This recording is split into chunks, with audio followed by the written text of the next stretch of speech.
دوستو مجھے امید ہے کہ آج کے دور میں آپ میں سے شاید ہی کوئی ایسا انسان ہوگا کہ جس نے تابوت سکینہ کا نام نہیں سنا ہوگا، یعنی ہماری دنیا کا ایک ایسا تابوت کہ جو نہ صرف حد سے زیادہ طاقتور تھا بلکہ عجیب و غریب بھی تھا، ایک ایسا تابوت کہ جس نے ہماری دنیا کے بے شمار لوگوں کو نہ صرف امیر اور طاقتور بنایا بلکہ وقت وقت پر اسی تابوت کی وجہ سے ہماری دنیا کے لاکھوں لوگوں کو اپنی جان بھی گنوانی پڑی۔ آج بھی اس تابوت سے ریلیٹڈ طرح طرح کی خبریں آتی رہتی ہیں۔ کبھی تو یہ خبر آتی ہے کہ تابوت سکینہ کو تلاش کرنے کے لیے یہودی فلسطین میں موجود مسجد اقصی کو گرانے کی کوششیں کر رہے ہیں، تو کبھی یہ خبر آتی ہے کہ یہودی کوششیں نہیں کر رہے ہیں بلکہ مسجد اقصی کے نیچے کے پورے حصے کو کھود چکے ہیں۔ اس کے علاوہ دنیا کے الگ الگ دیشوں سے بھی اس طرح کی اکثر خبریں آتی ہیں کہ فلاں چرچ میں تابوت سکینہ کو ڈھونڈ لیا گیا ہے، تو کبھی کہا جاتا ہے کہ تابوت سکینہ تو آلریڈی دنیا کے کچھ طاقتور لوگوں کو مل چکا ہے، مگر اس خبر کو دنیا سے چھپایا جا رہا ہے۔ مگر دوستو ان تمام چیزوں کے بیچ سوال یہی ہے کہ آخر یہ تابوت سکینہ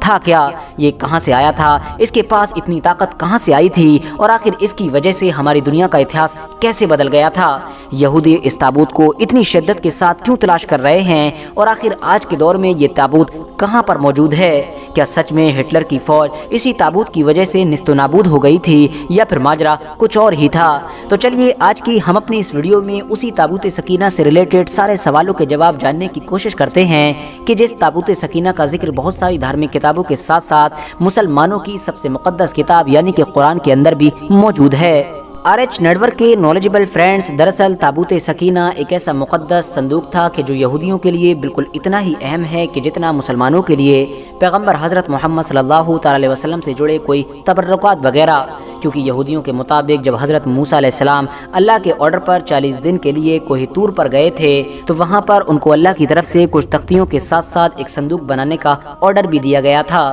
اور یہ صندوق بالکل اسی طرح سے ہی موسیٰ علیہ السلام نے تیار کیا تھا کہ جس طرح کا ان کو اللہ نے بنانے کا حکم دیا تھا۔ اس کے بعد اس صندوق کے اندر کچھ تبرکات وغیرہ رکھے گئے تھے، اور پھر اسی صندوق کی مدد سے حضرت موسیٰ علیہ السلام اللہ سے کلام کیا کرتے تھے، یعنی کہ اللہ سے کانٹیکٹ کیا کرتے تھے۔ یہودیوں کے مطابق اس تابوت کے اوپر فرشتوں کے 2 مجسمے موجود تھے، اور انہی دونوں مجسموں کے بیچ سے ایک روشنی نکلا کرتی تھی جو موسیٰ علیہ السلام سے بات کیا کرتی تھی۔ اب بات کر لیں اس بارے میں کہ آخر اس تابوت کے اندر کیا کیا رکھا گیا تھا، تو سب سے پہلے تو حضرت موسیٰ علیہ السلام کے اوپر نازل ہونے والی کتاب یعنی توریت کا اصلی نسخہ موجود تھا، ساتھ ہی ساتھ اس کے اندر کچھ پتھروں کی تختیاں موجود تھیں کہ جن کے اوپر 10 احکامات لکھے ہوئے تھے۔ اس کے علاوہ حضرت موسیٰ علیہ السلام اور ان کے بھائی یعنی حضرت ہارون علیہ السلام کا عصا مبارک، ساتھ ہی ساتھ ان دونوں کے کرتے، اس کے علاوہ منہ و سلویٰ یعنی وہ کھانا کہ جو حضرت موسیٰ علیہ السلام کی قوم بنی اسرائیل کے لیے جنت سے اترا کرتا تھا۔ حضرت سلیمان علیہ السلام کی وہ انگوٹھی بھی اس تابوت کے اندر موجود تھی کہ جس کی مدد سے وہ جناتوں کو